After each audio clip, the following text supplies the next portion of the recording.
hero.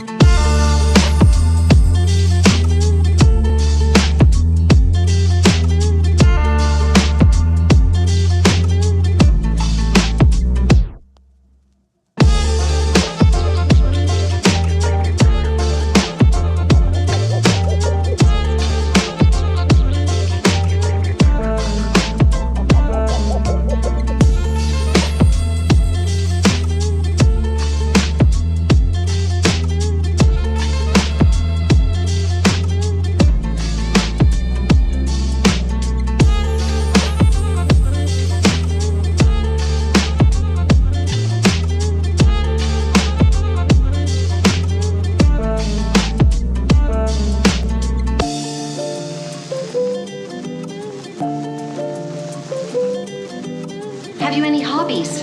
My hobbies are fast cars and fast women. Hobbies are healthy. They teach you things.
Are you ready?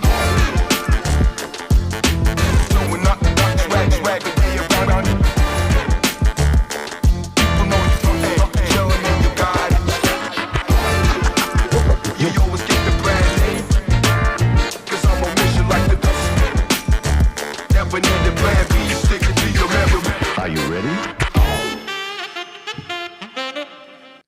Welcome back, baby, to another beautiful Monday night. And boy, oh boy, are we live for Around the UFL. And we got another big old panel.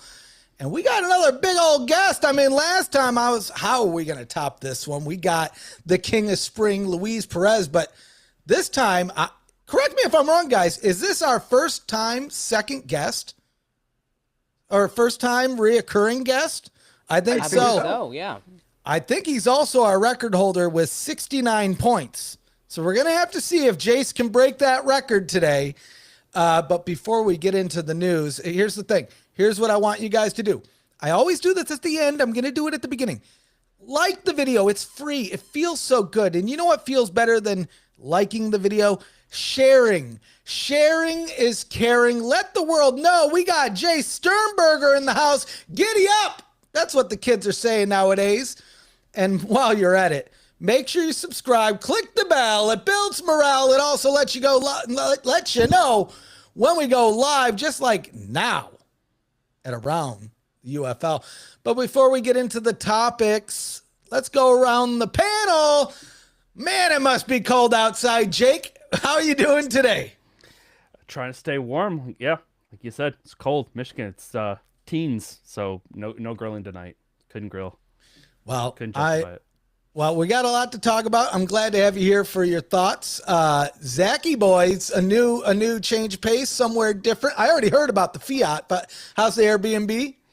The Fiat's great. The Airbnb is awesome down here in Chicago. I just got into the studio, picked up my double dog, so I'll be enjoying this here momentarily. Had to pick it up at Owl's under the L. But yeah, having a great time, a little bit of a surprise vacation right now. And I couldn't miss this one, so made sure to bring this MacBook along. Good stuff, though. Good. Well, I'm glad to have you here. And of course, Nick Thorne, you weren't even going to be on earlier, but you knew that I had not hung up my ref shirt yet. And you're like, I got to get on this show and shame the ref. How are you doing with your nicely framed jerseys over there? Doing good. I got a cat in my lap too. It's stealing Yes. Ducky's flow. Feeling pretty good. Well, before we get to Shucky Ducky Quack Quack, we got a Mr. James Larson in the way. How you doing today? Oh, I'm hanging in there. Busy week of spring football news. I mean, been a busy season, as you always say. Once the new year comes around, it feels like it really picks up month after month, week after week. So it's been a whirlwind, but we're getting the job done. And guys, if you're not tuned into pfnewsroom.com, what are you doing? You got to get over there to get all the latest scoops, news, and anything you need spring football related. Hell yeah. Ducky, Shucky Ducky Quack Quack. How you doing today? Good. Doing good. Excited to talk to Jace. Excited for everyone to watch Oh, watch look the at podcast. Hey! This guy would come in as I'm doing my intro. I'm moving him to gotta the end steal for my that thunder. one. He made it. You got something to say?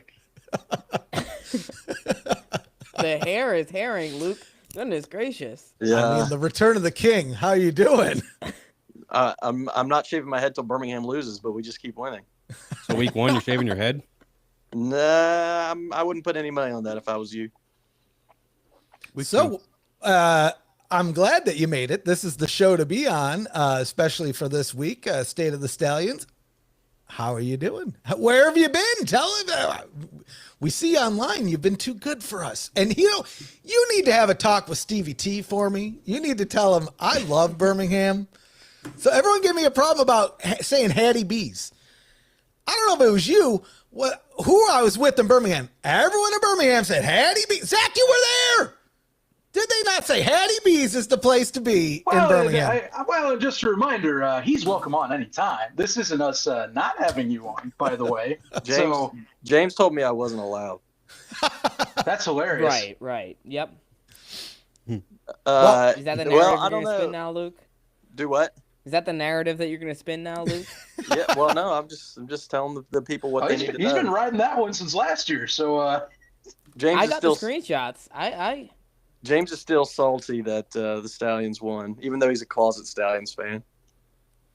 That's Mr. Switzerland over there. And actually, he said Switzerland, but I think the only time I've seen him show fandom for a team was, didn't you have a Stallions wallpaper on your phone? Yep. I There you did. go. Out in Canton. We were taking So photos, and I looked did at his up phone. until the fact that it had to change because I've got a more important wallpaper now. But yes, Vic Boldman was my wallpaper for. You want to share it with everybody? 2.5 years, I think. Nah, Luke, you don't deserve to see it, honestly. All right. Fair enough. You're gonna say it's AI generated, so I mean, Hey, It might be. Laura Larson can't have a girlfriend. What's he talking about? Hey, be careful with the AI generated stuff now. Oh yeah, that's one of these topics that will be on the show today. I think. I'm sure it'll come up. I'm sure it will. So where do we want to start here? We got a little bit of time before Jace joins us at the bottom of the hour, which will be 6:30 Eastern for all those folks out there. ESPN commentators, maybe start there. I think that was some pretty fun news that came through.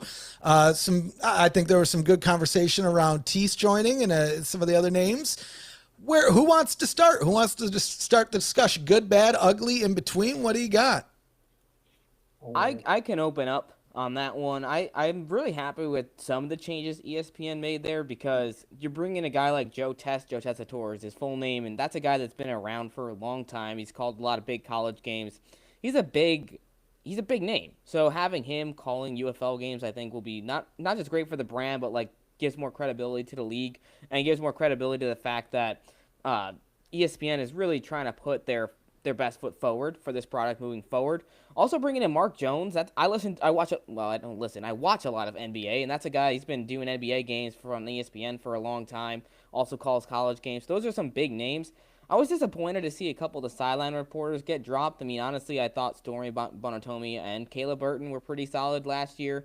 They won't be there this season, but we have Aaron Murray added, and that'll be fun to watch because he's a former XFL guy. He was with the Tampa Bay Vipers, also played with the Atlanta Legends back in 2019 in the AAF. So he wasn't the greatest spring league quarterback, but I'm sure he'll bring some good commentary to the games. Well, the experience alone will help. Go on. Feels like you had a... Oh, I got plenty to say. I think this is a massive upgrade on ESPN's part, and this needed to happen sooner. I've been waiting for ESPN to get a little more serious about who is calling these games and making it sound more upscale. Adding Joe Tessitore is an A-plus move. He is honestly, ever since being let go of Monday Night Football, his stock has only been rising in the industry, and it's a guy that I think has been looking to get back in the space. This is a perfect spot for him to land on it personally. I also think that some of the moves that they did, like adding Mark Jones, moving Sam Acho to the sideline rather than being as a color commentator, these are good things. Lil Galindo, I think, still being on here. I liked him at the end of the year. I love Aaron Murray being a sideline commentator.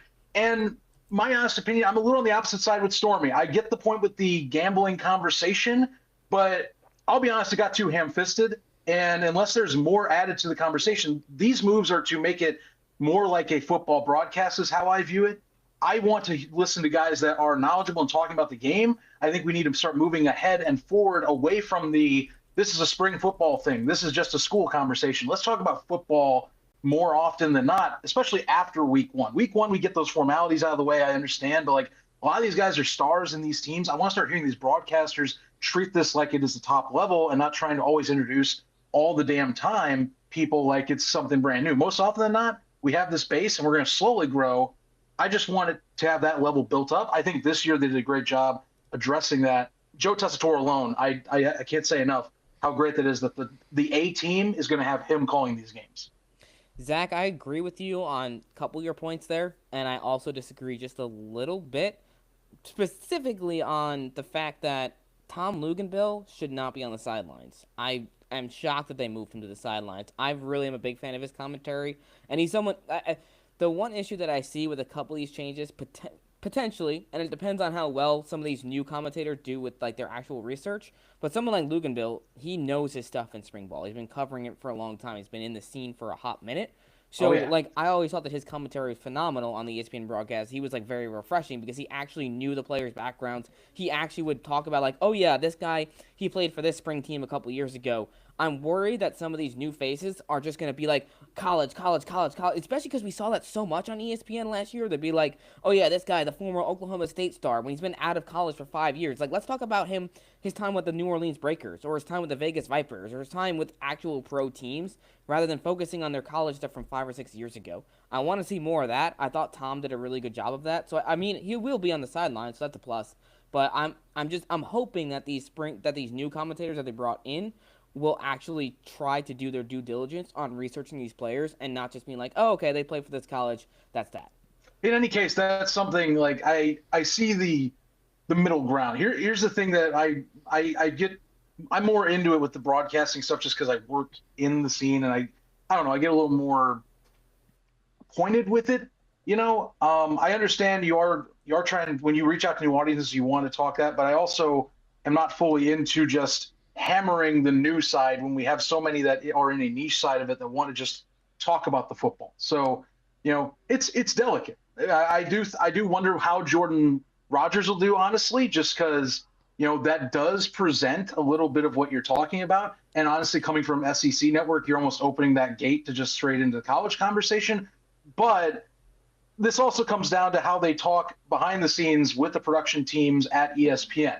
You can point and say, hey, guys, look, we do understand this is college, but one thing we're addressing this season, and this can be up to the production teams and producers behind the scenes, is let's focus on these guys as pros and what they've done in the UFL and in the USFL or XFL. That is very possible. You have 3 going on 4 seasons total between the 2 leagues merged and now just one whole season now that you can lean into. So time will tell, but they have the tools and they have the content to do it with. We'll see if they capitalize on it. They have the certain people that are professional, so I like what they've added. But that is going to be the biggest challenge because ESPN, I still feel, is below Fox in terms of the crews. This is a step, I feel, in the right direction. How about you, Jake or Luke or Nick? What are your thoughts on these guys here? I know I ain't asking Ducky.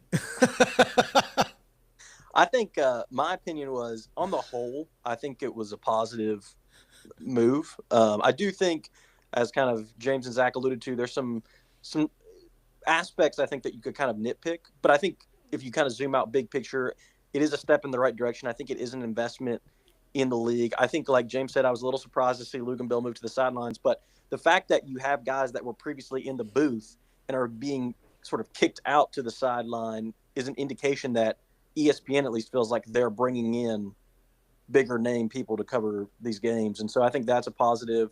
I do wonder if we'll see less of the gambling content, for example, with someone like Stormy no longer being on the sideline. There was a lot of, I think, frustration at times from certain sectors, at least of the UFL Twitter world, that felt like maybe the gambling got pushed too hard on the ESPN broadcasts. And I wonder if ESPN kind of heard that feedback and is kind of trying to back off a little bit from that.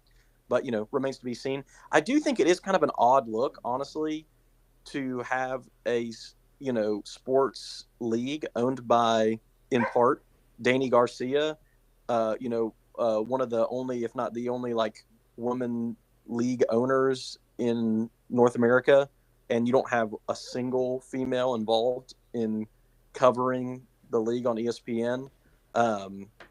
I was surprised by that. Just the optics are a little strange when you want to kind of champion Danny Garcia and women in sports, but then you don't have a single woman across 4 broadcast teams. But it just might have shook out that it just couldn't work this spring to make it happen. But I was just from the optics standpoint surprised that that happened. And I could be wrong, but I think Kayla Burton moved on anyway. I think she's doing more stuff with NBC Boston now. Yeah. I could be wrong. I mean, she might still have some affiliation with ESPN, but last I checked, that's kind of more of her gig now. Stormy, obviously, is still with ESPN. But, Luke, I agree with your point. That was the one thing that was a bit surprising to me, was that's something that the league has championed a lot. Like, it's one of their big things about what makes them different, is the women that they have in the sports industry through the UFL. So that was a bit of a surprise. But across the board, I do think it's a very positive thing what ESPN did. I'm a little wary of let's see if these pros can actually come in and give spring football the broadcasting it deserves, Mm-hmm.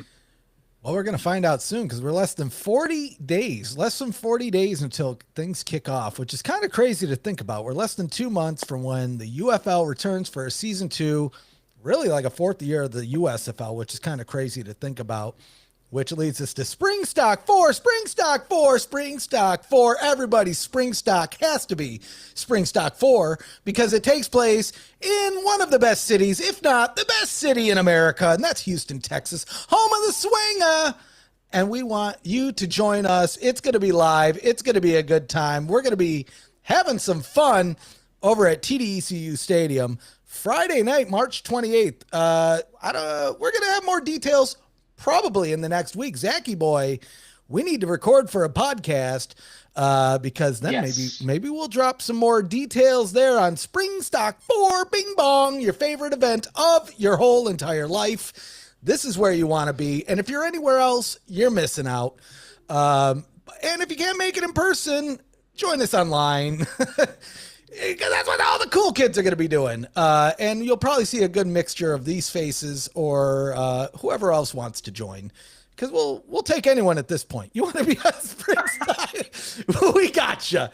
Come on, let us go. No, I kid. It's going to be a good time, good guests, good giveaways, all that stuff. Zachy boy is going to be in town. We're probably going to film some other stuff while we're here too. Because I'm telling you, Zach, the barbecue is something that we missed out on last time, and we're not going to miss out on this time. But that was my plug for Spring Stock. So make sure you all check that out and wait for more details. I guess before we get Jace on here, do you have a point to make real quick, Zachy boy? Well, I'll let you go, but I was going to say, one of the things I think was going to be talked about on this show one way or another is, your QB situation for that opening game got interesting recently with the addition of Anthony Brown. You mean our winning QB for the game that we're going to win in the first of our 12-0 streak, which who knows how long that streak's going to last. I'm just fixated on this year. Time pending. I actually like to throw it to Nick on this because we talked a lot about Jaden McClendon is really seeming like the headliner right now for that room. Now, I don't know about you, man. This thing's getting interesting now with Anthony Brown being thrown in the mix. I actually think it's not interesting because I think it's Anthony Brown by a sizable margin. Really?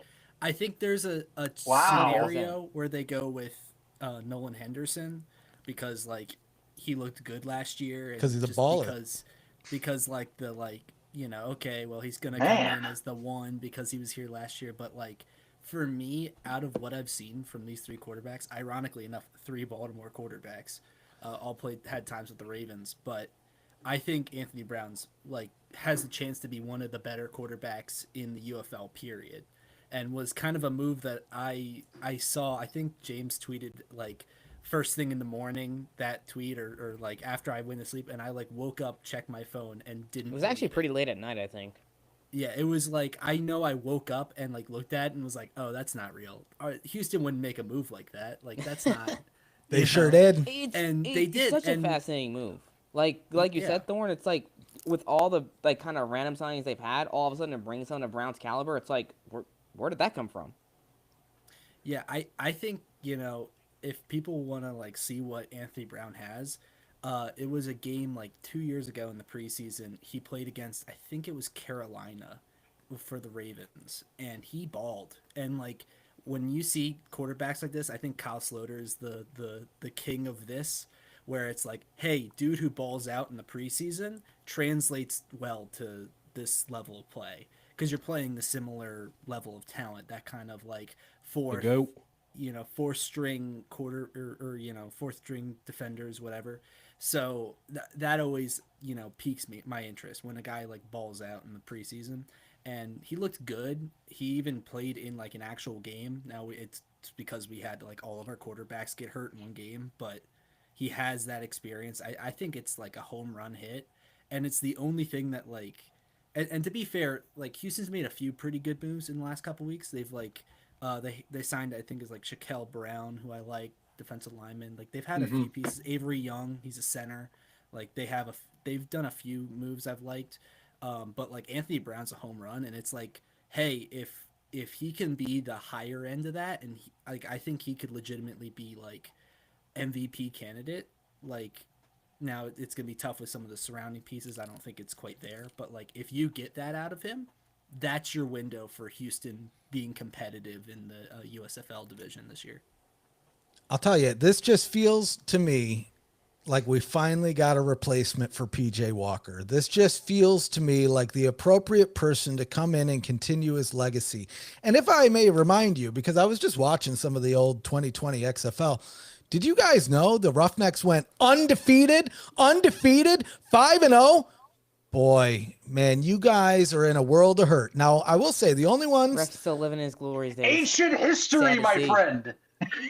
Rex is the guy who talks every single Saturday night when the boys get together, and he's remember back in 2006 when I caught the game-winning touchdown at our local high school game in front of 112 people? You just wait. Me, CJ Johnson, his iPad in the parade. Swangers on every float. You guys should go look at the transactions. Are you messing with us, or are they actually Houston, there? No, they just Houston, they're there. Did Houston cut Anthony Brown? That would be. I'm serious. They got A. Brown. Yeah, A. Brown. No, they cut A. Brown. Oh. That's the waiver. Sorry about that, Sean. Yeah. No, Sean Brown. Yeah. I'll do That a sucks. quick fire reaction to this. Josh Peterson. I was about to say Josh Peterson's probably the most notable name for Houston there. Reggie Roberson was there last year. Well, yeah, okay. And so for Houston, those are the two notable ones. Not as familiar with Rory Starkey. I think he was in the NFL last year though. Memphis, Alec Lindstrom. I think that's a home run hit. Getting him back's huge. Steel Chambers, young inside linebacker. And then Spencer Sanders, quarterback for DC. That's interesting to me. I don't know. Was he in the NFL at all last year? I don't think so. Yeah. Steel Chambers. So I've that's been going to be their wondering if third quarterback. He would play because I think since college, I don't think he's got picked up by anybody. I mean, he might have got picked up as an undrafted free agent and then got cut at preseason or something. But he was kind of a weird case. I'm not seeing any of that. No. Yeah, Chambers went 1-3, Ducky. That's all you need to know. 1-3. Oklahoma State. He transferred from Oklahoma State to Ole Miss, but never played at Ole Miss. He never saw the field. So his whole last year of college, he was just riding the bench. And then I don't think he really ended up getting looked at or picked up by any NFL teams. But when he was at Oklahoma State, he was a really good quarterback. So it's a very interesting kind of guy. And I think a league like this, opportunity like this, is really good for him. if he does want to continue his career. Yeah, I also like Mason Brooks for DC. That was one of the top guys available. He finished the year on some practice squad, but Sanders is certainly fascinating. I think the Sanders signing for DC makes it even more clear that they're ready to roll with Tamu for QB1 again. And I don't know if I can get behind that. I don't know. I think the context there is that I don't think they wanted to be in this situation. I think luck was not on their side, because if you think about it, they have added they drafted 2 quarterbacks and then signed a third that all didn't stick. They all are in the NFL on futures deals. So their top 3 options all fizzled out.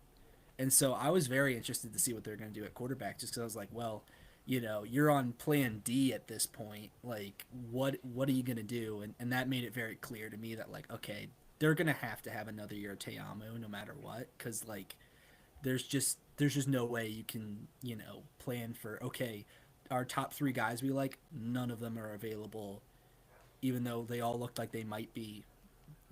That's just a tough break.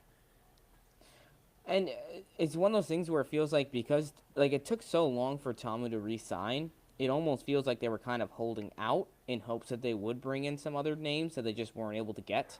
So then they were like, all right, I guess Jordan's our best bet at this point. Because, they did have Emory Jones, but like you said, he went back to the Ravens, and that's kind of that. So, Falcons. Oh, Falcons, excuse me. Yeah. Uh-oh, James got fact-checked. I did. Cook that fraud, Dorn. Cook that fraud. That's getting clipped. Got him. Misinformation machine over here. Unreal. Just so you guys know, James has been wrong in this space before. Oh, It just was. Oh, hell. What a shame. Will can't be perfect. So maybe we got a couple minutes before our big guest joins. Maybe we can slide in. We got The Rock. The Rock is talking about the UFL again. That must mean that the season's coming close. Anybody have initial thoughts on that? I'll start. It's always good to hear from The Rock. I always love to see The Rock promote the UFL or even the XFL during that time, spring football in general. Why? He's one of the most followed people on social media. That to me, when you have The Rock as the owner, that's kind of the thing. You want him out there talking about the league. I've said in the past, I would love to see The Rock maybe throw on like a UFL shirt or something when he's on WWE TV or in any of his other engagements, just to, hey, look at this other thing that I have. But I'm always happy to see The Rock out on social media pushing the league, because you know what? Even if it's one extra fan, that's one extra fan. But I'll open up the floor to you guys.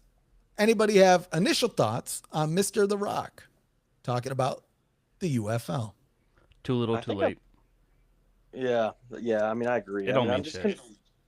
I'm just confused why he's so willing to cross promote his other brands in the UFL, but why not cross promote the UFL in the context of of those brands? Here's a good point. What's his energy drink? The whatever. How can you forget? I don't even know. How could you forget? Zoa, thank you. Thank you. Sponsored by Zoa. Yeah. So Zoa, that to me, to me that was such a huge miss, because I remember when he was putting out that Black Adam movie, and they had the Zoa cans to promote the movie. At that time, I was like, this is going to be great for the XFL at the time. I said, just imagine you go into a Kroger, you go into a Walmart, you go into wherever, and now you have XFL with product placement on the shelves. Now, granted, it's the UFL now, so things are a little bit different. But to me, that just feels like a free money on the table opportunity that only costs the amount of a designer to design the can. There's nobody in the XFL that's going to say, or the UFL that's going to say, well, hold off now. We got to get the legal team involved to make sure that this deal makes sense for everybody. No, your product name is on the label. And so I agree. I would love to see that a little bit more out of that. I just don't know if we will. But I will take what we get. I will take it. Ducky, you look like you have ideas flying out of your brain. What are your gears thoughts? are turning. Yeah. No, I have no ideas. The Rock, I mean, I wish he would tweet more. I wish he would talk about it more, but I don't know. It feels I like don't want it's to say pretty anything on here. clear since it wasn't the XFL anymore that he just wasn't going to be as involved. Hey, Not the double hat, the shirt. He's got it all on. And guess what? This time he's not driving in his car while on our show. I just happened to look in the closet, and this was just hanging up there. It's all a coincidence. Yeah, sure. This man looked like he stepped right out of the championship game a few months back. I literally was in Luke Miller's closet. I just walked in and grabbed it. I just want to know. You never know what you find in there. I just want to know how you got that shirt when I got this shirt. I just want to know how these two shirts are even possible from happening here. It's a Michigan Panthers USFL championship division shirt. Thanks to UFL Highlights in the chat, by the way, who pointed me to that listing on eBay. But how can these two things be possible at the same time? But I think we have the reality here with us, which, Jace, did you know you're the first time guest to make a second appearance on this show? We didn't scare you away. No, not at all. I was jealous. I saw Luis Perez was on last week, and I was like, whoa, we're doing this thing again? I was like, I had to invite myself, but I was like, I'm going to do it anyway. I was like, since I got this trademark as I'm some like big bully now, I was like, let me lose some ego and invite myself somewhere. Well, it's funny. The timing worked out because I think it was in the chat, and I said we should have Jace on soon because did you also know you are the record holder in around the UFL points with 69 points? Now we will have to see. Can you break that record? We're going to find out soon. Hopefully you're doing well today. Championship weather, championship feelings. We got hopefully a 4-peat on the way. Yeah, I'm not going to lie. This morning, the news hurt with Coach Montgomery a little bit. That one stung. He actually just called, but I was like, hey, I got something a little more important right now. We can talk business later. So he's supposed to be calling me back after our session right now. But yeah, that one hurts. Well, let me pull up James over here. James is a much better person at interviewing than I, but I had to jump in with this Panthers shirt because it is probably the funniest thing that I own. Well, it looks, honestly, I was like, you have a better quality one because you can actually read the letters. This one is like, I mean, it's just the font's not very big, and I don't know. I thought we were gonna get a little more. So kind of have to squint to read a little bit. Jace, I'm sure if you want Ref to send you his Panthers championship no, shirt, we got to stop stealing that stuff from Ugandan kids. Yeah, exactly. Oh my God. That's what I'm saying. If the ref has it, who doesn't have it? That's the question. Who's not wearing it tonight? Nate Brooks, anybody? Anyways, Jace, we really appreciate you joining us today. Obviously, it's always fun to have you on the show. Just figured I'd open up with just what went into your decision to come back to the league this year? Because I know for a little while there you're kind of trying to decide whether or not you want to retire or move on from football or do something else. But what went into you coming back for another year?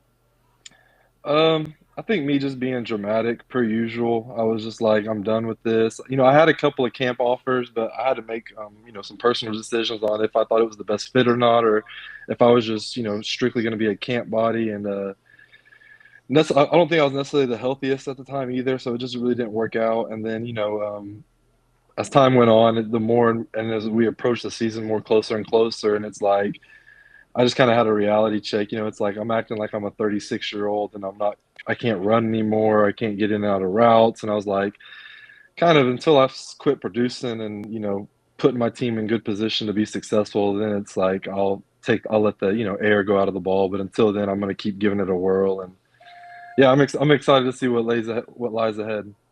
Yeah, I mean, to your point, I mean, you're coming off an all UFL season as a top tight end in the league. So, I mean, to your point, you're still producing. At this point in your career, where you're coming back to playing the UFL another year, what are you trying to get out of playing the game of football? Is it just more for the love of the game, something to keep your career going? What is in it for you right now? I mean, it's always going to be for the love of the game. Even when I'm done with football, I'll still be involved in football somehow. I'm hoping that I'm paying my dues right now in the UFL, and then maybe after my career is over, I can be involved in this league and somehow, and whether that's doing showcases or helping recruit to even other teams, God forbid we can get the Showboats a winning record. I could help with that. Whatever it may be down the road, I want to be involved in this league. I think it's very cool, and there's a lot of people in the NFL who not necessarily understand, what goes into it, where they just see, the teams that are winning, coincidentally us, but they don't know a lot of stuff that's going on behind the scenes and, what makes it. And I think I would like to advocate that, and get it out there, and that we're more than just I see some people back and forth on Twitter, of course, like we're an alternate football league, or it's just people who can't give it up and necessarily, but when there is real talent out here, I just want to try to be involved in that. But the main goal is, I just don't see, you just can't convince me that there's even like some teams who have practice squad tight ends or third string, fourth string tight ends that I can't compete with. I haven't accepted that yet, and I'm not going to. And not that I didn't give it my all last year, but there was some other things. I mean, just everybody being a new time dad, that's a little bit of adjustment. And I'm not gonna say I wasn't in the best physical shape I was, but it was just something where I don't know. It just felt like we never really put our foot on the gas pedal last year. It was more so things kind of worked in our favor. We never really got challenged. I mean, granted, we lost, and Michigan gave us a really close game. We should have. I mean, if Jake Bates kicks like he did this year, we would have lost. I just feel like I left a lot out there, and it really bothered me after the UFL team was announced, and how my name was kind of getting dragged around for not deserving and everything when I had half as many catches as the guy who was supposed to win it and like 20 less yards. And it's kind of like I kind of really, not that I'm ever about stats, but this year it's like, I don't want to be about stats, but it's like, I really would like to put up some ridiculous numbers where if this is my last run, cause I don't know if I'll keep doing this in my 30s, but I'll be 29 after this season. It would be like, I think it'd be pretty cool to, to end on a bang in this. Cause this league is for development. You know what I'm saying? It's like, God bless his soul. I'm not trying to be the next AJ McCarron, in this league. Like, it's one of those where you got me on TV after the game crying about how other guys on the team are saying bad words, and we ended up getting our guys suspended. Like that's just not my cup of tea. Yeah, I mean, to your point, it's a little ridiculous. But speaking of ridiculous, we're going to move on to a ridiculous guy who decided to join the panel for the first time in like a year because we got a Stallion on here. I'm going to pass it over to your buddy, Luke. Luke, the floor is yours. Here, see, this is what happens. You don't join the show for a year and you're on mute. Get this guy out of here. This is why he's not part of PFN anymore. Come on. He's gone. He's gone. Oh, hey, I want to go get a haircut. Well, there he is. On that note, I'm going to pass the microphone to Zach. Zach, you take it from here. Sure. Why not? Why not? Well, look, perfect segue actually for this question. So we're talking numbers here, Jace. And look, I got to be honest, you got some amazing quarterbacks as always coming into camp. And a little past and present kind of competition right now. You've worked with, the two top ones that are getting discussed right now with Corral and, of course, Magoo coming back. How do you tackle camp with this competition? Last year we saw how Skip and company handled it pretty well, all things considered, for splitting reps. I don't know. Do you feel this is a similar thing, or is this like, what are your initial thoughts going in? Do you mind who takes as long as you're winning? I mean, obviously, if we're winning, nothing else matters, even personal number wise. Last year, the biggest thing, and that kind of to go back to what James asked me coming back, this is probably the most. Obviously, it's probably the most confident I felt going into a camp quarterback-wise, because last year, I mean, Matt's resume speaks for itself in the sense of potential and, where he's been and what he can do. And then same with Adrian, if he can stay injury-free, there's a lot of opportunity out there. But you still didn't know what was going to happen. You don't know what's going to happen when they get in the game reps. Some of these guys haven't played in such a long time. But now it's like we're in a camp where we still don't know who's going to be the starter, but both of these guys have proven themselves. They both had a year of experience in the offense. And so there is a familiarity. I can't even speak right now. But if Matt's in, we know whoever's going to play, we're going to do our best to win. It's just going to be in a different style where Matt is still mobile. I think he did get some, he can run, but not that, that's Alex's forte. And I don't think, I hope he proves me wrong. I don't know if Alex throws the deep ball as good as Matt or has the arm strength, but there's pros and cons to each of them, and I think that's what's gonna. I guess we'll settle it in camp, and Worst case scenario, Alex will be wide receiver 1. So. Well, I was about to ask you. You were saying he was going to throw the ball, and I was really confused because I thought he was a wide receiver. Unfortunately, that joke is not going to get old this year, and I will be annoying with that. I will never address him as quarterback. It's going to be for the first time, I'll be tweeting James. When was the last time a wide receiver is thrown for 300 yards in a game? It's going to be that all year, since I am a bully, apparently. Oh my goodness. You're my favorite bully. I'll tell you what. I wouldn't consider you a bully either. You're an orbiter of the truth, and sometimes people don't like that. It's not even that. And I'm sorry. I'm gonna make this about myself real quick. The only reason why I spoke up on that the way I did is because not even like an hour prior, I had been talking. I talked to Coach Holtz pretty frequently just about the team and what things are going. And Zach Potter, God bless him, got a great opportunity. So I was talking to him about that and just stuff. This guy's in Puerto Rico. Like, not saying I don't know what he was doing personally. Could have been, having a couple adult beverages, this and that. Like, he wasn't thinking football. And then all of a sudden I see this post and I'm just like, what are we like? There's no way Skip said that. Like, unless he was just intoxicated and out of his mind, which I know he wasn't. But I'm like, this guy's literally in Puerto Rico. There's no way you got on the phone with him, because I didn't even get on the phone with him. I was texting him. So I'm like, unless this guy has more pull than me, I need to get connected with this guy, because what it was. And so that was the big frustration. And then the guy that I was tweeting, I thought he wrote the article. Find out he didn't even write the article. And so it was just a big debacle. And that's why I texted Alex. I'm like, dude, please don't play with me right now, because last year it was an emotional roller coaster. Is Matt starting? Is Adrian starting? There were some things said off this field, and it's just like I didn't want to go through the stress thing again. I was being selfish. That's why I texted Alex. And yeah, sorry, I just had to get that out there. That's the only reason why I spoke up on that. You're just getting to the source. Yeah. That was what I mean, all it was. And at the end of the day, don't let AI write your articles. That's all I can tell you, people. And I don't even know the history. I'm just appreciative for all of you guys. It's like, again, we're bringing awareness to the end of the day. It's not like no one's doing ridiculous numbers where you're trying to put another outlet out of business. It's like, if we're all winning, just like in the UFL, if we're all putting good quality on the field, we're all going to get signed to teams. We're all going to produce. And like, I feel it's the same way in the media. Like, if everything's going good, like, everybody's going to win. It's only going to bring more attention to everybody. And it was just like, let's not, you got guys who are doing the dirty work, putting their hands, in the mud, trying to make this league come to life. And then you got guys who are, it's just not. And I was just like, that doesn't sit right with me. Yep.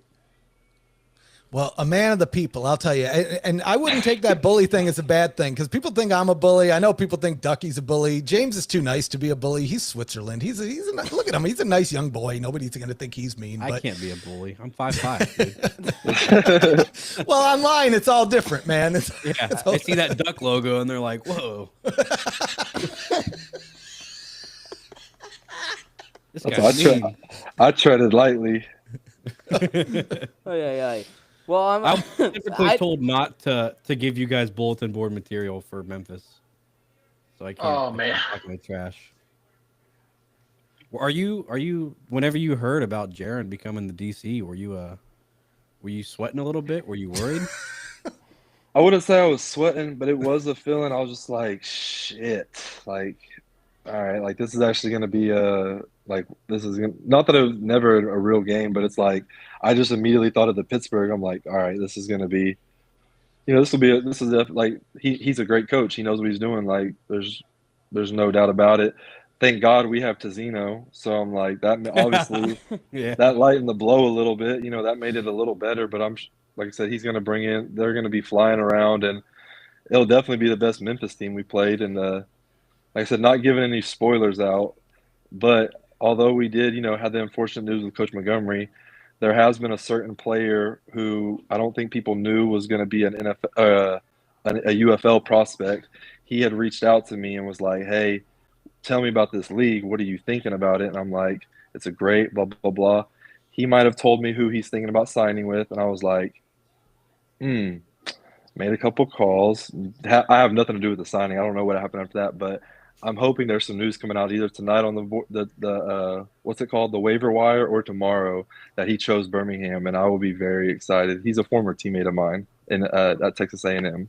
Was it Keaton Sutherland? Yeah, Yes. He just signed with Birmingham. Okay, so I don't have to play dumb. Okay, yeah. Nope.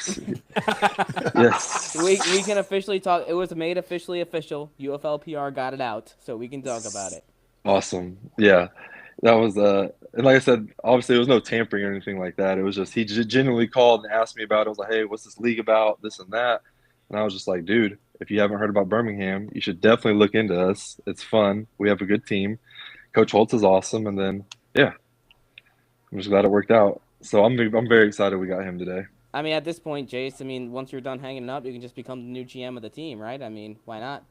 I mean, I'm a little behind in age compared to Zach Potter, but I think I would do it. I think I could do it. Bob and weave in there. I could sneak in. Luke, are you officially back? Is that the question?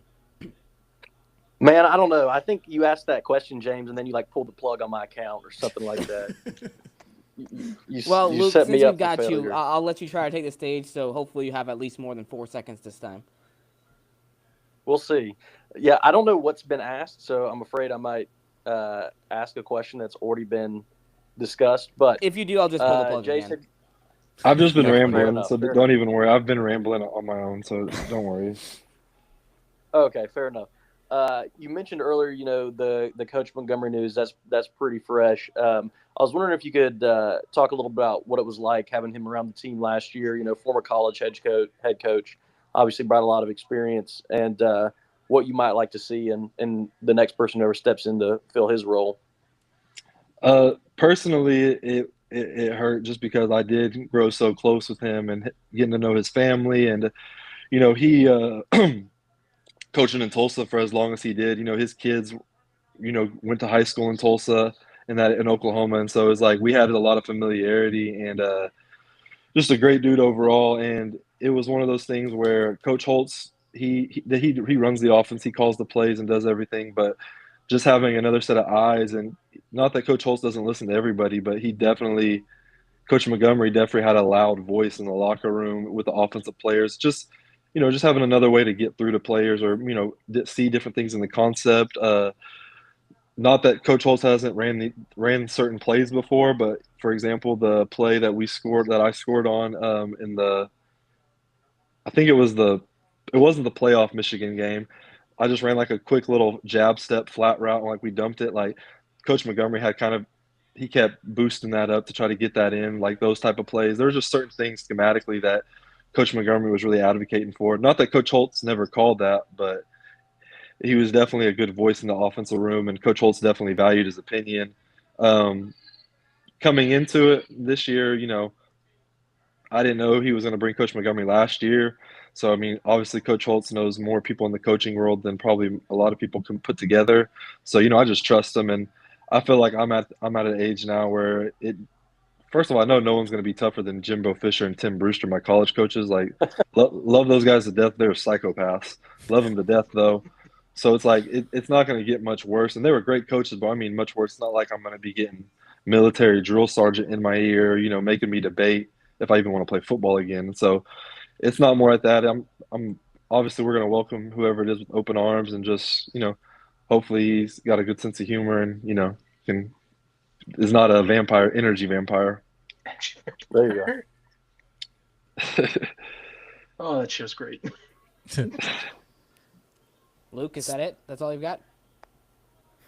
Well, I think you all might have already talked about this a little bit, but I wanted to get your prediction on over or under 4 receiving touchdowns for Alex Magoo. I'm going to go under, but I think there will be one. Maybe it might be like a Philly special or something like that, but I think we have to do it at this point. You have to. Game or something, yeah. Think of the double pull it out in forward the pass. championship. Yeah, that's what I'm saying. Did anybody even do that last year in the league? I think they attempted it. San Antonio. They have John Trey Kirkland, who was a. Oh, that's right. He did it against you guys, actually. Arlington try to do something tricky with Tyler Vaughn, and that's when he got strip sacked, and San Antonio ran it all the way back in Arlington. It was something. That was on a 2-point conversion. Yeah. And then Arlington did do a similar play with Luis Perez throwing it to Canella for a touchdown, but it was a little different, but it was a variant of it. So we'll see. Tell you what, if you have Corral and Magoo both out there on the field, there's gonna be a lot of options for you guys to run offensively. It's gonna be scary. Yeah, I'm just anxious to see how camp's going to play out. It seems like we have a bunch of receivers and a bunch of tight ends who have played receiver before. So it's like I'm genuinely curious to see how this training camp's going to go, because at the end of the day, there's only one football and only one person can touch the ball to play. You know what I'm saying? One person can catch it to play, and it's like you have a lot of weapons. It's a good problem to have. Don't get me wrong, but I'm definitely interested to see how camp plays out. What are your thoughts on getting Davion Davis back? That's a guy that was key for you guys in 2023 on that championship run. You get Magoo back, Davis back, you're back. It's kind of like the three amigos back in town in Birmingham. It was definitely, we talked about it all fall, and that was kind of one of the decisions coming back to it. We had a little group chat that was like, hey, I know you guys are both doing future, or you guys are on P squads right now, or whatever it may be, but like, if you're going back, like, let me know, like, because I want to announce it with you guys. That was the initial plan throughout the whole thing, and then the way it worked out, obviously, it didn't. We were waiting on Alex to get a futures, or if he wasn't, or this and that. And I was like, well, I'm going to sign. Like, I'm going to do it regardless. But I had a feeling that they were going to come back. Davion's a great kid. I'm so glad he's back, because we watched him, all of our install or any film we watched from the year before, it was 13 making a play. And every time I'm just like, man, I would tell Coach Montgomery, like, you're going to love it. If he was on our team, you would love this kid. And then obviously he signs back, but now Coach Montgomery's gone, so it's not going to work out. But go Hokies. Nick, I know you've been kind of quiet, but I know you had a question or two for Jace if you want to jump in. Yeah, I had a lot stolen. I had the Keaton Sutherland in my back pocket. I was like, oh, that's gonna be a great. We can talk about that, so we can go more into depth. Whatever. Yes, let's start with that. Just talk about that, I guess. Well, like I said, I'm surely I'm not gonna get in trouble, because this is all legal. I would hope so. But yeah, he just had called me one night and was like, hey, what do you think about the UFL? Like, I know you've done it. Do you enjoy it? And I had nothing but great things to say. And then he was telling me that there was a team that he was probably going to sign with, and it just didn't really sit right with me, because I was just like, I'm not going to say the team, but it wasn't in the USF, it wasn't in the UFL division. It was on the other side. And I was just like, I don't think that might necessarily be the best fit for you. They do run the ball a lot, but I really don't want to. Yeah, I just don't know if that's the right culture for you. I was like, from what I've heard, I have friends who have been on that team. They just said it might not be the best fit. And so I talked to him and his wife, gave him the rundown of, and then I think the thing he'll probably tell you this if you guys ever talk to him. I think if out in New England, Gouge, our O-line coach, was his O-line coach. And so all I strictly did, I was like, hey, I said, I'm not telling you guys how to be the coach or GM. I just want to bring this to your attention that there's this guy who's been on the NFL for the past 6 years on practice squads, active roster back and forth. I just want to let you know he's available. So I know we have our roster set. I'm not, again, if you don't like him, I need to get this out there, because it's going to drive me crazy if he contacted me and then we have to play him March 30th and he kills us. So it's like, do what you want with that information. I just was like, let me be the middleman. I didn't even know they got a hold of each other. Keaton literally texted me last night. Was like, hey, talk to the coaches. I'm leaning towards you guys. I'm like, awesome, sweet. And then this morning I sent him the eye emojis, and he was like, I'm a Stallion. I was like, so that's trying so hard not to get a tampering charge. Yeah, I'm just. Except he did just give away the team that he was going to sign with based on the date you just dropped. But yeah. Read between the lines. Yeah. And can I just ask one question? Yeah, of course. Am I on good terms with everybody here? Because there's some people who haven't really talked. I just want to make sure I'm not mad. Nobody's mad at me for something I've said on Twitter, and I just want to make sure. Specifically, and if you're quiet, you're just being respectful, that's cool too. But I just want to make sure me and Jake are cool, because he hasn't said anything. No. I'm just mad you guys keep beating us. I'm just mad at that. I'm mad at Perkins for hurdling you guys. He's a Panthers fan. Okay, I'm 100% cool with that. We can. That's cool. I just don't want anybody mad at me, because I'm like, if I've said something dumb on Twitter, there's a good chance I regret it. Because after I get out of that Twitter moment, I'm just like, all right, what did I say? Why did I say this? Or why why did I get so mad at this? And yeah. So Jace, this is why we love No, you, you man. gotta embrace This is what makes spring football fun. You need to have personalities like you in the scene, you know? Like you just part got of to the be game. open. You got to be open and honest about it. Embrace your inner ducky. Just go with it. Like, don't regret it. It's out there in the ether. Just run with it. Well, to be fair, sometimes I go back and delete stuff because I'm like, well, I kind of want my credentials, so like I should probably delete this. And that's kind of how I'm, because it's like, okay, like if there was no chance that I genuinely didn't believe I could get back in the NFL, I would never delete anything. But it's like, I just, God forbid, one of these GMs or one of these front office scouts, because you'd be surprised the stuff that happened to me in Green Bay of like what they found on certain stuff and like brought to my attention that I felt so violated about. I'm very cautious about some of that where I'm like, okay, even though I'm not cussing or saying anything crazy, you know, I'm still like, let me just delete this or just clean it up. So I'll leave it. People can get their screenshots. We can acknowledge it, whatever, but just let me delete it just in case someone goes to glance and they see something that's like, they don't see me yelling at some guy whose picture is a cartoon character of him with a goatee and calling me petty. You know what I'm saying? Like, I don't need like that. I don't need guys like that on my track record. That happened to me. That's why I'm not in the NFL. Hating on the USFL and what we did, and all we did is just win.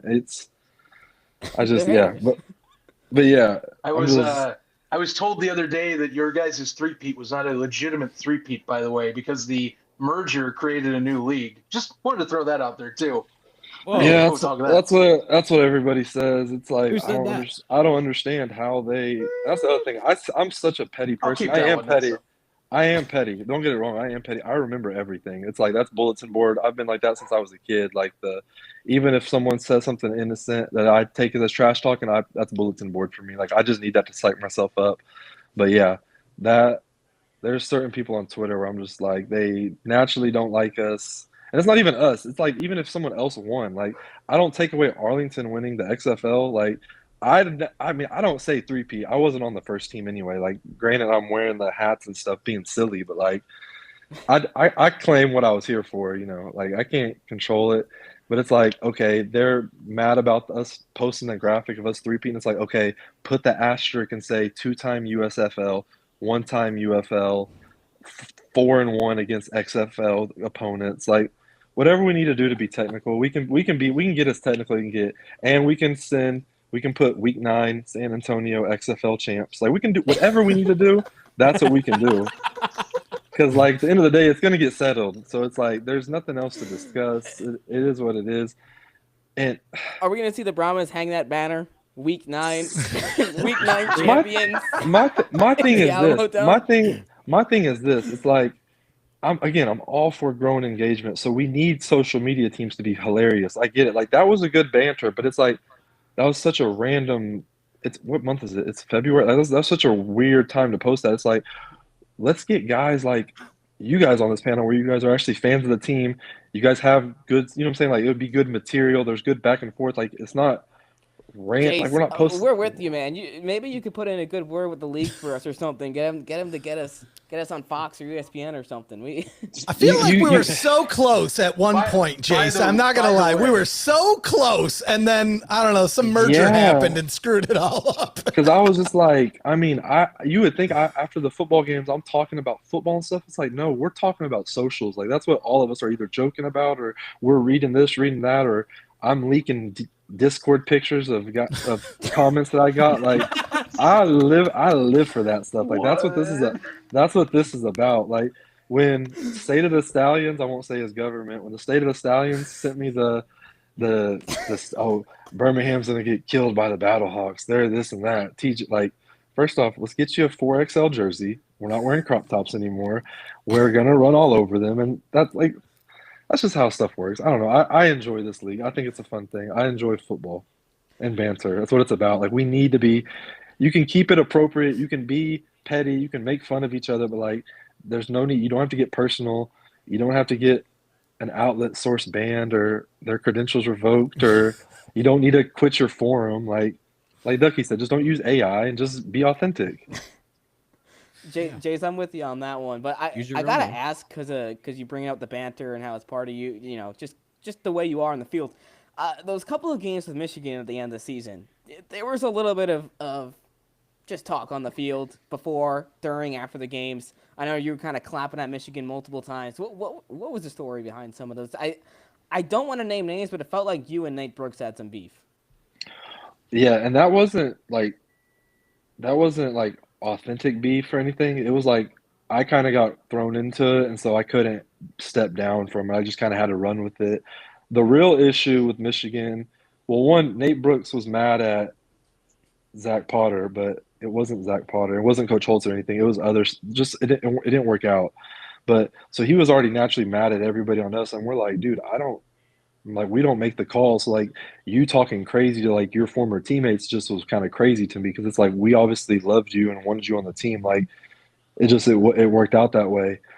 But my issue was with the guy who got kicked out of the CFL and had multiple personal fouls and Garrett Marino threw multiple punches in our joint practice and would choke guys like Cole Snyder. And like I get super protective of guys who aren't they have personalities, but like I am very vocal. I embrace being a troll. Like I do enjoy that. So it's like you got guys like Matt Caskey who are innocent and don't, you know what I'm saying, they keep their heads, you know what I'm saying, they keep clean, they don't do anything, they don't ask for anything. It's like when you start cheap shotting them, being disrespectful, like I've played with some of the best defensive tackles from Jonathan Allen, Daron Payne, Kenny Clark, like bad MFs. You know what I'm saying? It's like they would look at that shit and like you don't do that. Like you're not a tough guy by doing shit late after the play or hitting someone or throwing punches or this and that. And so like that was my fuel. And so it was like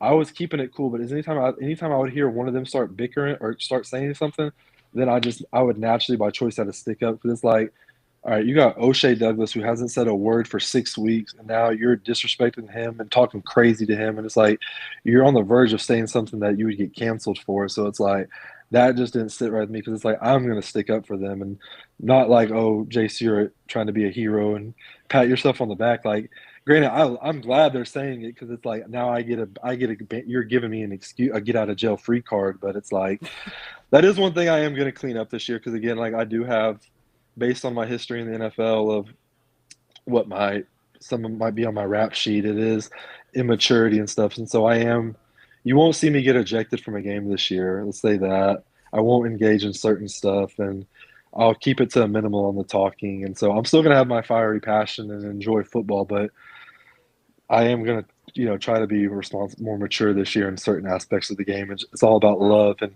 helping my peers get to the next level. Speaking of love and peers, how much would it cost to get a PFN touchdown celebration? I don't know. Can we talk about that live on the air? How would he do that? Whatever I don't know. You just see how PFN in the camera or something. Just I don't language.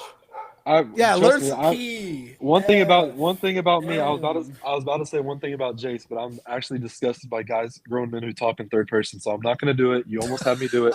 But one thing about me, I am 1,000% for the bit. I will die for the bit. I'm all about the joke. There's so many things that I've done from females that I've been talked to just because of like it would be a funny story to tell. Like I'm all about the bit. And so if we can make it something funny that would if it makes someone laugh on TV, I'm 100% down for it. Whatever I need to do. All right. Well, we'll get back to you. You're going to have some conversation. Yeah. Chicken, never mind. Yeah, I will definitely do something. Whatever it needs to be. First, like I said, I gotta figure something out. I think media day I'm gonna go heavy on Magoo for being wide receiver 1, but all my stuff will be troll oriented for touchdowns since I'm not gonna be trying to talk as much to other opposing players this year. Because I did feel bad about the personal foul I got in San Antonio when I don't know what I did, if I backhanded or if I elbowed the innocent safety, because it was like I was already hostile because they were already talking to me about hitting me in the neck and playing, they kept tugging at me, and I get it, we were running out of bounds and he was he wasn't trying to pull me, but he had his hand on me, so I'm just like, all right, I've been out of bounds for 5 seconds, you need to take it might have been split second, I don't know, I'm dramatic again, but he's tugging at me and I was just like, bah, back up off me, and then he was like, dude, what the heck? And I was like, you weren't the person I thought you were. I'm sorry. And so I did feel bad about that. I was like, that wasn't a good look. Joe Buck was there. I went up to him pregame, told him how much he meant to me and how much I enjoy watching, which is facts. And then it's like, you got injected in front of him. I was like, his kids were there. It's kind of embarrassing. He definitely remembered you. And yeah, so I'm trying to work on some things, man. I'm trying to work on some things this year. It's like we're having a therapy session right now. I like it. My whole life is a therapy session, brother. Put that on a postcard. Yeah. My whole life is a therapy session. I feel like we're gonna, like there's like those sports quote graphics that with players' picture and a quote like that. We need someone to make that of Jace right now. My whole life is a therapy session. That, or I steal Will Ferrell from Land of the Lost at your own damn vault. That's another one of my favorite. That's one of my favorite quotes of all time. Oh man. Well, I think that's about all that I had. I don't know if anyone else. Jace, we really appreciate you joining us and spending the time with us. Are there any? Oh no, we just lost his camera. Are there any final words? No, I was just. Well, I've been charging my phone this whole time, but I'm on 2%, so that just shows I've been yapping this whole time. So I haven't. Phone hasn't even been able to charge. So thank you guys for listening to me. I know I just vented the whole time. Got a lot off my chest, and yeah. So hopefully, let's go for a two-peat, I guess, for the UFL. Yeah. Two-peat. Back to back. A back-to-back two-peat. There you go. Yeah. Yes. Does anyone else have any closing statements? I will say, if we do win again, and it is my last season, I need you guys to help start pushing the agenda for we can start doing some King of Spring stuff. Not just me, but the Birmingham player, everybody who's been involved in this four-peat stuff. I'm 21-3. I'm 21-3 right now, so I think that's a pretty good spring record. I think you're doing fine. Spring. Yeah, Perez will he'll send you a cease and desist in the mail. Which he's also I no hate on him because if we're being real, he's a Birmingham legend. He was right. Then he played for the Birmingham team before the Stallions. Played for the Irons. He did, yeah. So I mean, we got to pay our dues. So I guess I'm good with him being the ambassador. Yeah, he can be part of the story too. Yeah, but I definitely appreciate you guys as always. Yeah, Jace, we really appreciate you joining us today. It's always a pleasure. We enjoy hearing your vent. We enjoy giving you the juicy details, and I'm also really happy this time you weren't in the car. I think I felt a little bit safer about your banter this time around.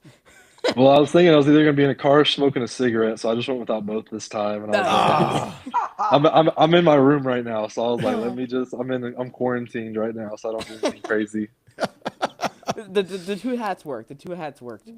Well, That's Jace, again, thank you so much for joining us, and looking forward to seeing you this season on the field and off the field, and hopefully we can bring you back on the show sooner than later. We might, I'm thinking it would be fun if we had, Aaron Rodgers has his weekly segment on Pat McAfee.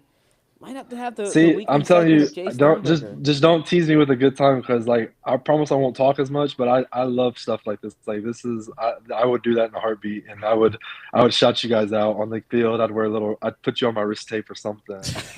Yeah. We'd attack certain other people on Twitter.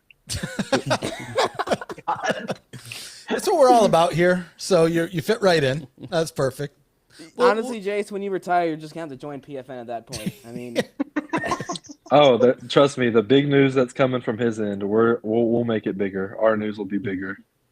Yeah, that's what I like to hear. Love to hear it, Jace. Well, anyways, thanks again so much for joining us. Hope you enjoy the rest of your evening, and try not to hate too much on Twitter, but I always enjoy it. I mean, at this point, Jace, you're like the Kevin Durant of the UFL scene, so that's something. You guys both have as long as I can be. Hey, as long as you guys have something to tell my kids when I'm not here anymore. Your dad was a troll on Twitter. I'll appreciate it. We got you. Appreciate it, Jace. You have a good rest of your evening, and we'll talk soon. Yep, sounds good. You guys do the same.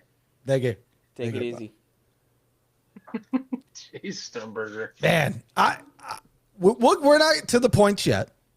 But I am going to say that definitely feels like it broke 69 points. I'm just going to say that. We'll get to the points here in a little bit. Let me pull up our note sheet. I don't even know where we left off. That was probably every week. Well, not every week, but every time we do one of these interviews, I always think, wow, I don't know if we could top that one. I felt the same last week. I don't know. This one's pretty close, if not topping it. Jace is Again, first time, two-time guest on ATU. And I got a feeling he might be the first time, three-time guest as well. We will get there. Three-time, four-time. We could call him back-to-back two-peat on around the UFL. I mean. So topic-wise, did we go over anything? Was there anything left? Oh, I guess we have the new marketing campaign.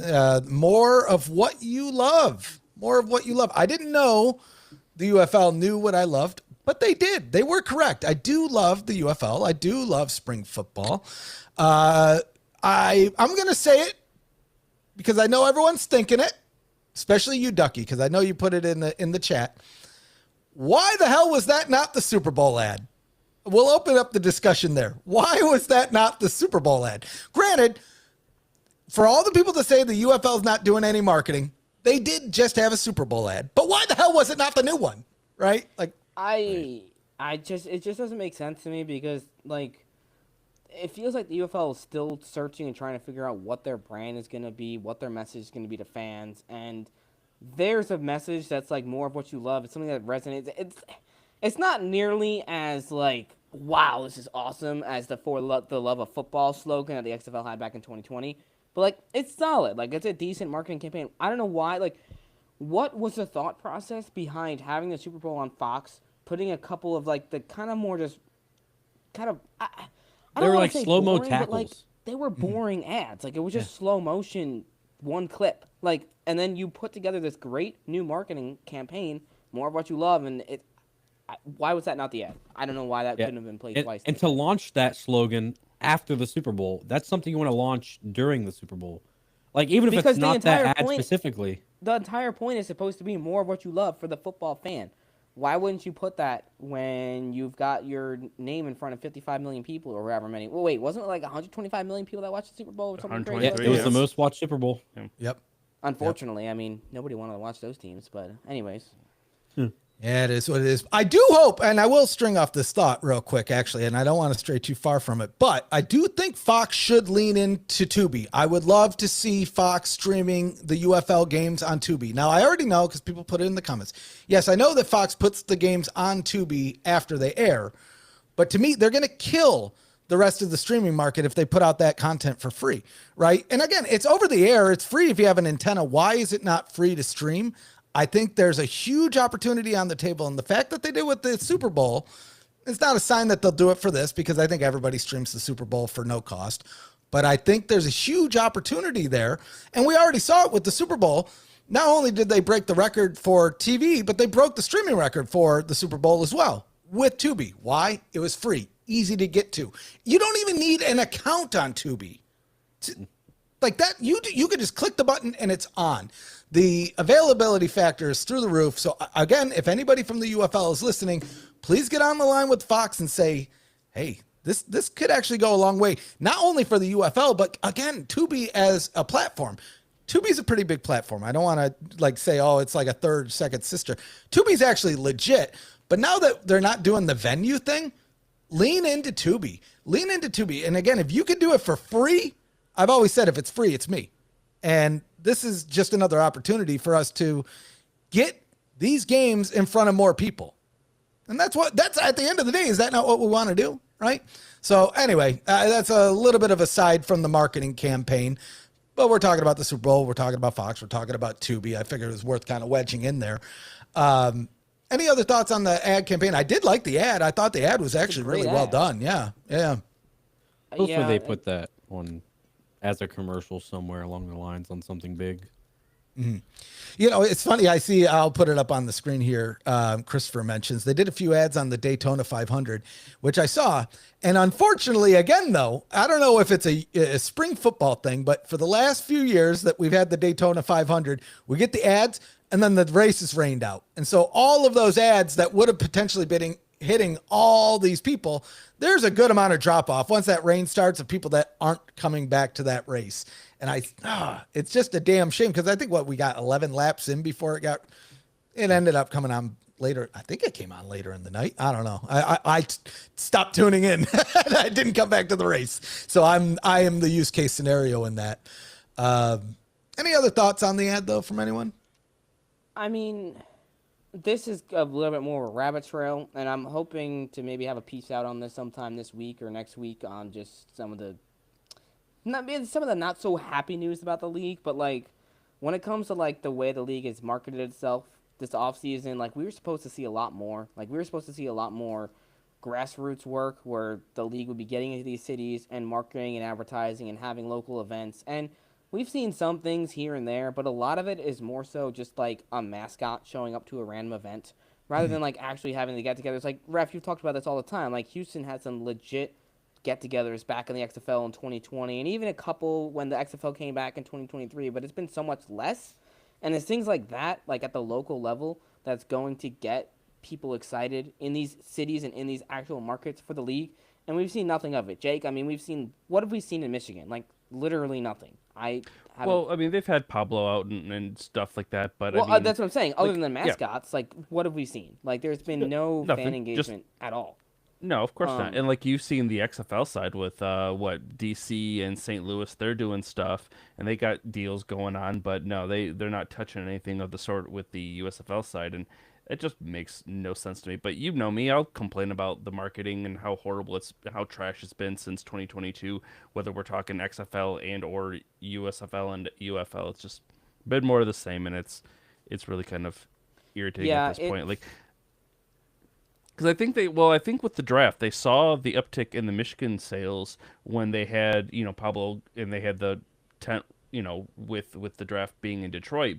And then they just think, oh, we'll do the same for some of these other events. But, well, no, when you have hundreds of thousands of people in, Detroit coming out for the draft, of course you're going to see a bump there. But they need to figure out how to do that, but in a more beneficial way than just, what they're doing with, with the Pistons mascot and whoever else. Yeah, I wouldn't get our hopes up when it comes to what the attendance is going to look like this year in most of these markets, because across the board, it is definitely down from last year, and last year wasn't great. So fingers crossed. I mean, we still don't have single game tickets on sale. I think that's supposed to come next week, hopefully. But even then, I mean, they're going to need a serious surge and push to get some of the numbers that, like, just to match the numbers that we saw from last year, which were not good numbers for most of those markets. Mm-hmm. Yep. Hopefully we get like a AAF type play, whenever that hit the internet, that guy, I forget what even happened. Berkovici. That just destroyed the football world internet wise and just gave the popularity to the AAF so much. Hopefully the UFL gets that play. And I'm going to tell you what play that. Breland speaks on EJ Perry. Everybody had the same idea. I'll tell you what play that is. But the real answer is the second that the Roughnecks step on the field, because it's a team of destiny. And I'll tell you, marketing, schmarketing, you put a win on the paper, we're coming there. You can't, anyway, you can't, never mind. I'll say, no, you can't spell win without, you can't spell Anthony Brown without a W, and there ain't no L's to be found. That's all I'll say. That's all I'll say. There, I got it out. Yeah, think about it, Ducky. There ain't no L's in that name. I had to think about it, too. I was like, even if I'm wrong, I'm saying it. His middle name, L. Have we seen a team go 0-10 yet? Name. We haven't seen a team go 0-10, right? No. No. But we have seen a team go 0-3 against the Maulers in 2023. Thank God the Maulers aren't playing. No Tizino. You got Tarpley on the Panthers. Got Torrendon on the Panthers. So, that 2023 defense isn't going to be quite the same. No, but the mastermind behind it all is back. You don't understand. You wouldn't get it. So I think we have one topic left. We'll wedge this one in. Screw it. I think we got a little bit of time here. Why not talk about St. Louis? Everybody loves St. Louis. I think this is the show, the official show of the St. Louis Battlehawks. We're the new sponsor. It's CBD Kratom and Around the UFL. We are the official sponsors. And as such, we're going to talk about some big news, which we talked about a little bit, but Greg Kowski, personal, I like it. He's over on the Lions, assistant coach over there. James, you put out actually a really good piece on this about the pressure on Anthony Becht. Maybe I'll give the floor to you. Thoughts on, what are things looking like in St. Louis? Good, bad, ugly? How people feeling? It's an interesting one because it's an interesting one because last year when I was in St. Louis for the championship game, the game that the Battlehawks weren't in because they didn't make it to the championship, there were a lot of Battlehawks fans that showed up. Well, not a lot, but there were some Battlehawks fans that showed up. And a good handful of them were they were disgusted with the coaching situation there. They were pissed off at Bruce Kwiatkowski for putting AJ in all those trick plays and for just really underutilizing a lot of the offensive talent that they had, especially the last few weeks of the season, because we saw St. Louis. I mean, this is a team that put up like 45 points in a game against DC midway through the season. And then the last 2 weeks against the Brahmas, they could barely put up 100 yards and could barely score 10 points. I mean, it was a really horrible offensive showing. And yes, AJ McCarron was injured, so like you got to kind of add that asterisk in there. But you have an injured quarterback and you run like 3 or 4 trick plays with him in the playoff game with the game on the line. It's like, and there was so much mismanagement in that San Antonio game in the playoffs too. Like there's 20 seconds left and you're on your own 20-yard line and you're trying to run plays with McCarron, who's freaking injured. And then he ends up getting sacked, or he took a hit and rolled up his ankle again heading into halftime. And it's like, what are we doing? Like, those types of things, I think, really woke up the fans a little bit of, like, we know this team is good. You know, they do love the culture that Beck has cultivated in St. Louis. But when has St. Louis showed up in the big moments? They quite literally haven't, like, ever. So that needs to change this year. This is year 3 of the Beck regime. He's going to have a new quarterback and a new offensive coordinator. Something's got to give. Like, there's no excuse. With the talent on this roster, there was no excuses for them not to make a championship run this year. And if they don't, I mean, there's serious questions in place. And would Beck be on the hot seat? I don't think so. I mean, he's still a good coach. He's been great for the league, great advocate, great ambassador, a great figure to have. But I do think you're going to see some unrest in the fan base of more and more people being like, we want new something in St. Louis because this isn't going to cut it. Mm-hmm. Mm-hmm. Yeah, I think I'm really interested to see what they do at the offensive coordinator position, and I think it might, be a tell to seeing how they might be a little bit different this season.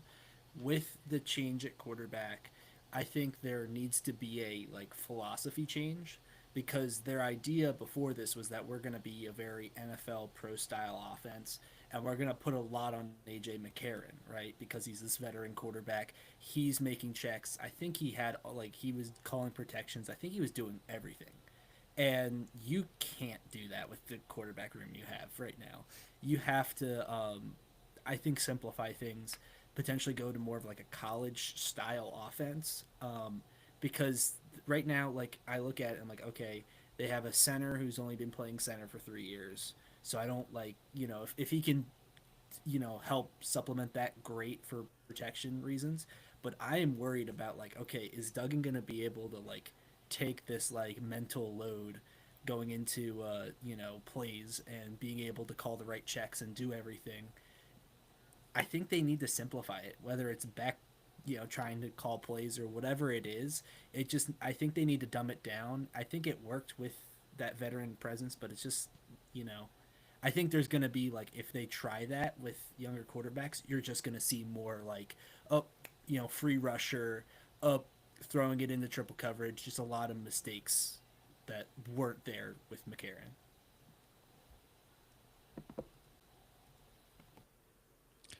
I had something to say, but I'm not going to say it because it's too funny. Maybe I'll say it. I'll say it. You know what? I'm going to say it. You alluded, Ken Max handled the load, and I think he can. And it's just a matter of how much of a load he can handle. Yeah, that's about all I had to say.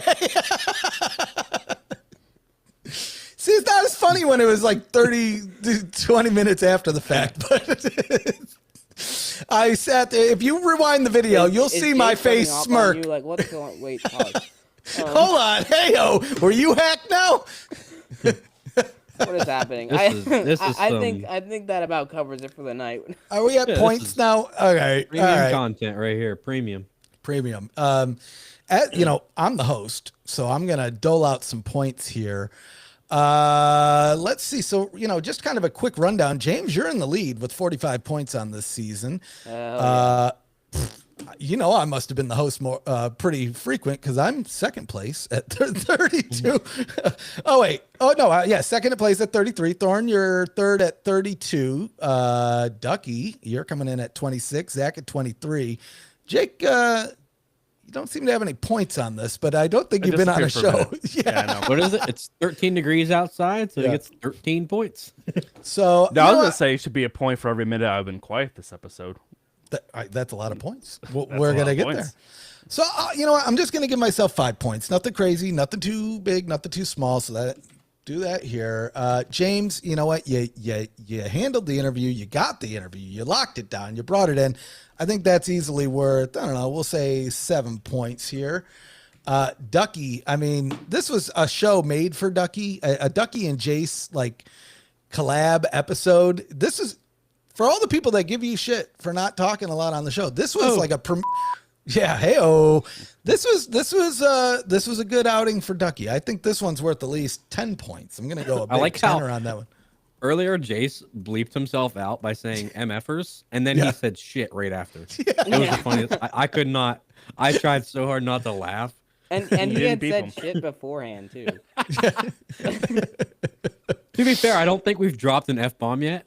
I'm waiting for somebody to do it. I may have done one. I have. One. Yeah, I have. It happens. It happens, but it's rare and good. Zach, you know what? Zach, he showed up. He was in Chicago and he's still here. We're gonna give him a 7er for that one. Well, you gotta give him 8 because he showed his double dog. Oh, yeah, actually, you know what? I'm gonna give him 9 for that one. Ref, I think I think we know the points that we're gonna give to Luke. I think they're going to be negative points for all the weeks that he's missed and his internet issues. So he texted me, and he said, he finally just gave up. Because I'm sure people watching kept seeing Luke come in, come out, come in, go out, come in, go out. He's having internet issues. He said he gave up, and then he just texted me. He says, I think God is punishing me for all the weeks I skipped. And he's not wrong, so we're giving him negative 10 points. And he would know. He's going to seminary, so this is coming straight from a pastor's mouth. I mean, so we're going to give him negative 10 points. He's going to have to get his way out of that hole.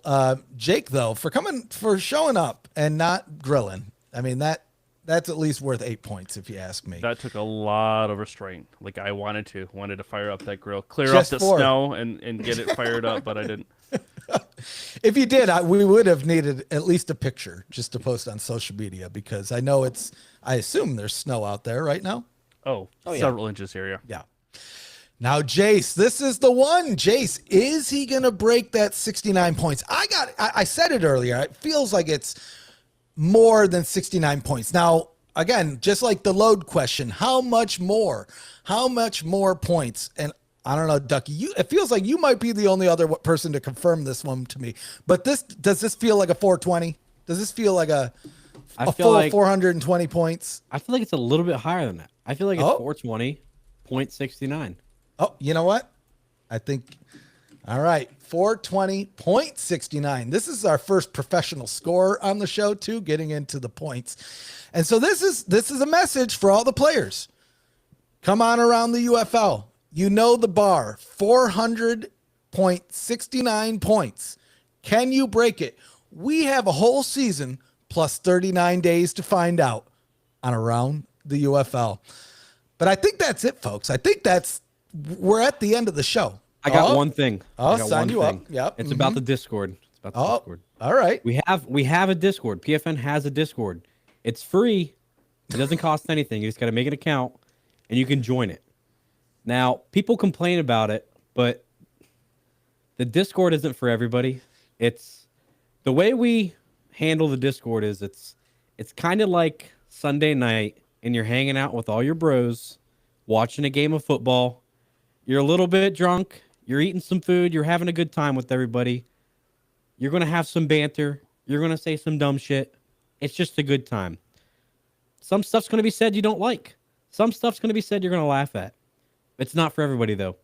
But it's free to join.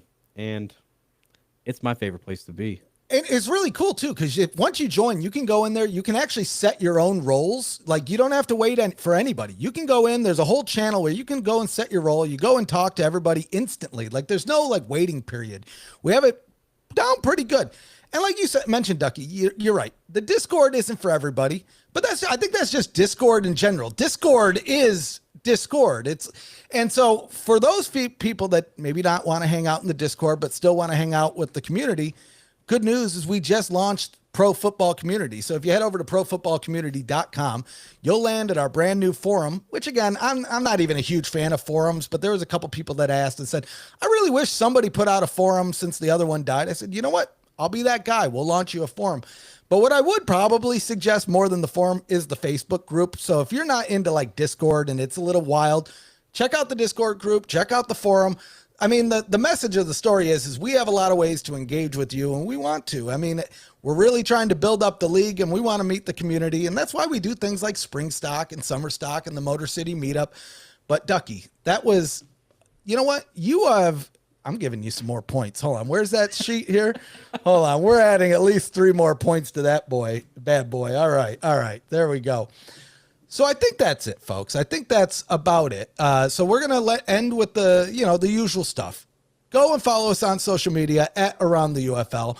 Make sure you subscribe. Click the bell. It builds morale. It also lets you know when we go live, just like we are right now for Around the UFL, for when Zach and I go live with the podcast, and of course, Spring Stock, Summer Stock, and everything in between. I think that's it. So how do I stop this? This is it. All right. St. Louis sucks. Is that how it works? Did it work? Hold on. Did it? Oh, there it go. It worked. All right.